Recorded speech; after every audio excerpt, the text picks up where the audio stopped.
ఎందరో త్యాగధనుల లక్ష్యాలు నెరవేరాలంటే ప్రజాస్వామ్య తెలంగాణకై పోరాడాలని తెలంగాణ ప్రజాఫ్రంట్ నాయకులు సత్తయ్య, చంద్రభాను పిలుపునిచ్చారు.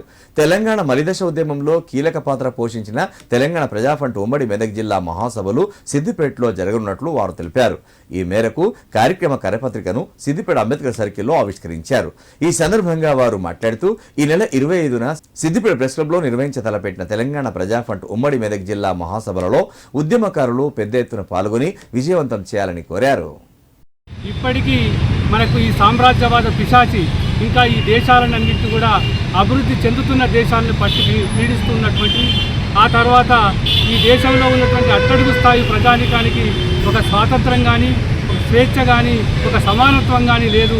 ఈ దేశానికి ఒక సోషలిస్టిక్ రిపబ్లిక్ కావాలన్నాడు ఆయన, కలలుగన్నాడు. ఇప్పటికి కూడా ఆ సోషలిస్టిక్ రిపబ్లిక్ కాకుండా ఉన్నది కనుక ఇప్పటికీ ఆయన మాటలు అనుసరణీయమని చెప్తూ, మరి ఇదే సందర్భంలో ఇంకొకటి ప్రజాఫ్రంట్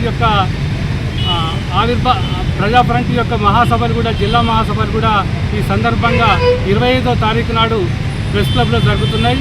కనుక ప్రజాస్వామ్యవాదులు, ప్రజలు, బుద్ధిజీవులు అందరూ కూడా వచ్చి ఈ సభను విజయవంతం చేయాలని మరొకసారి మనవి చేస్తూ, భగత్ సింగ్, సుఖ్దేవ్ రాజ్గురుల యొక్క వర్ధంతి సందర్భంగా వారికి నివాళులు అర్పిస్తూనే వారి యొక్క త్యాగాలను మరవలేనటువంటివని, భారతదేశ జాస్త శృంఖలాలను బ్రిటిష్ వాళ్ళ యొక్క కబంధ హస్తాల నుంచి విడగొట్టి మనకు స్వాతంత్రాలను సమకూర్చినటువంటి విప్లవ వీరులకు విప్లవాభివందనాలు తెలియజేస్తూ వారి ఆశయాలను కొనసాగిస్తామని తెలియజేస్తూ, మరి ప్రజాఫ్రంట్ నిర్వహిస్తున్నటువంటి ఈ మహాసభను అందరూ కూడా అక్కడికి విచ్చేసి, ప్రజాస్వామికవాదులు, ఉపాధ్యాయులు, విద్యార్థులు అందరూ కూడా విచ్చేసి దాన్ని విజయవంతం చేయాల్సిందిగా ప్రతి ఒక్కరికి విజ్ఞప్తి చేస్తూ ఉన్నాం.